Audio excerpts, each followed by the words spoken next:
بسم اللہ الرحمن الرحیم۔ السلام علیکم ورحمۃ اللہ وبرکاتہ۔ ہمارے پیارے آقا حضرت محمد صلی اللہ علیہ وآلہ وسلم کا فرمان عالی شان ہے، علم کا حاصل کرنا ہر مسلمان مرد و عورت پر فرض ہے۔ والدین اپنی اولاد کو جو بہترین تحفہ دے سکتے ہیں وہ حسن ادب ہے، اور نبی کریم صلی اللہ علیہ وآلہ وسلم کا فرمان عالی شان ہے، اکرموا اولادکم واحسنوا آدابہم، اپنی اولاد کی عزت کرو اور انہیں اچھے آداب سکھاؤ۔ عزیز طلباء و طالبات، ہمارا آج کا سبق نمبر 4 کھانے پینے کے آداب ہے۔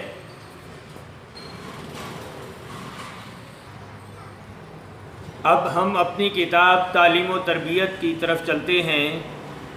آپ اپنی کتاب کا صفحہ نمبر 17 کھول لیں۔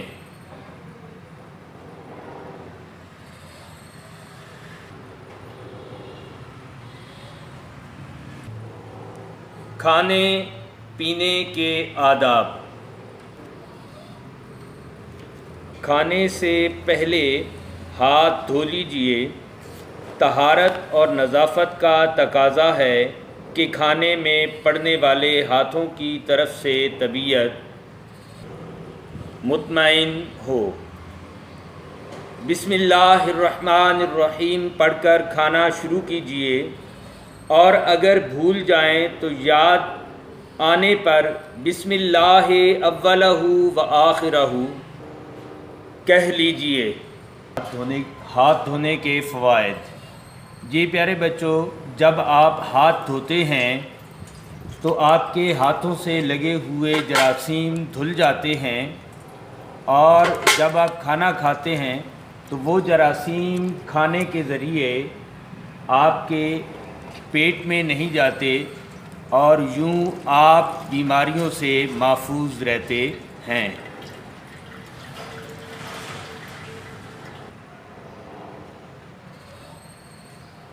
کھانا کھانے کے لیے دو زانو ہو کر بیٹھیں، یا ایک گھٹنا بچھا کر اور ایک کھڑا کر کے بیٹھیں۔ اللہ تعالیٰ کے رسول صلی اللہ علیہ وآلہ وسلم اسی طرح بیٹھتے تھے۔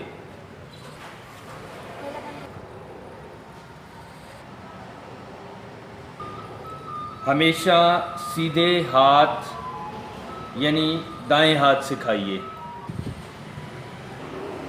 سب سے پہلے نمک چکھیں،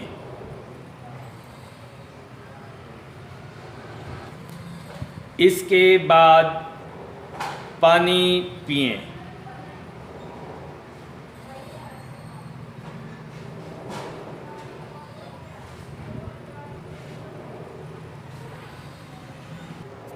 تین انگلیوں سے کھانا کھائیے۔ اگر ضرورت ہو تو چھنگلی یعنی چھوٹی انگلی کو چھوڑ کر 4 انگلیوں سے کام لیجئے، اور انگلیاں جڑوں تک آلودہ کرنے سے پرہیز کیجئے۔ نوالا نہ زیادہ بڑا لیجئے اور نہ چھوٹا نوالا لیجئے، بلکہ مناسب نوالا لیجئے۔ ایک نوالا نگلنے کے بعد دوسرا نوالا منہ میں لیجئے۔ روٹی سے انگلیاں ہرگز صاف نہ کیجئے، یہ بہت بری عادت ہے۔ روٹیوں کو جھاڑنے اور پٹکنے سے بھی پرہیز کیجئے۔ پلیٹ میں اپنی طرف کے کنارے سے کھائیے، نہ بیچ میں ہاتھ ڈالیے نہ دوسروں کی طرف سے کھائیے۔ نوالا گر جائے تو اٹھا کر صاف کر لیجئے اور کھا لیجئے۔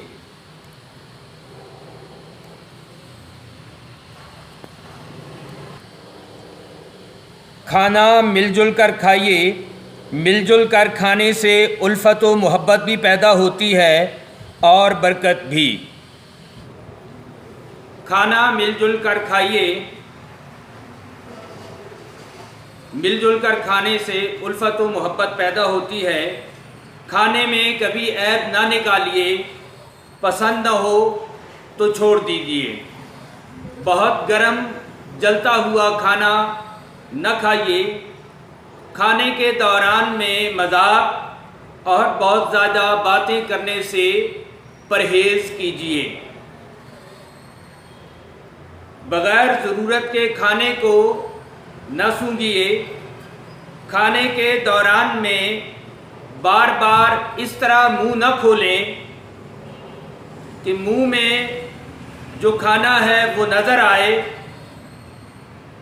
اور نہ بار بار منہ میں انگلی ڈال کر دانتوں سے کچھ نکالیے۔ اس سے دسترخوان پر بیٹھنے والوں کو گھن آتی ہے۔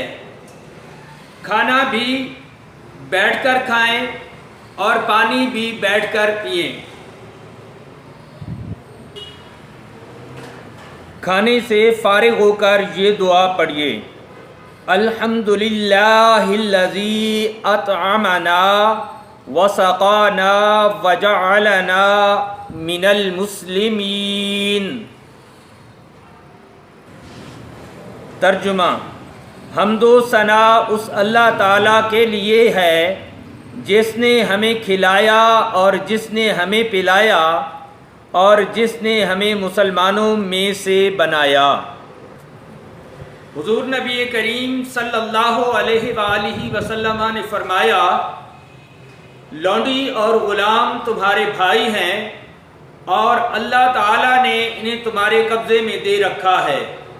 پس تم میں سے جس کسی کے قبضہ و تصرف میں اللہ تعالیٰ نے کسی کو دے رکھا ہے تو اسے چاہیے کہ اسے وہی کھلائے جو وہ خود کھاتا ہے، اور اسے ویسا ہی لباس پہنائے جو وہ خود پہنتا ہے، اور اس پر کام کا اتنا ہی بوجھ ڈالے جو اس کی ہمت سے زیادہ نہ ہو، اور اگر وہ اس کام کو نہ کر پا رہا ہو تو خود اس کام میں اس کی مدد کرے۔ عزیز طلباء و طالبات، ہمارا آج کا سبق نمبر 4 مکمل ہوا۔ محترم والدین، آپ سے گزارش ہے کہ اپنی نگرانی میں اپنی بچوں کو اچھی طرح سبق یاد کروائیں۔ جزاکم اللہ خیرا۔ السلام علیکم ورحمۃ اللہ وبرکاتہ۔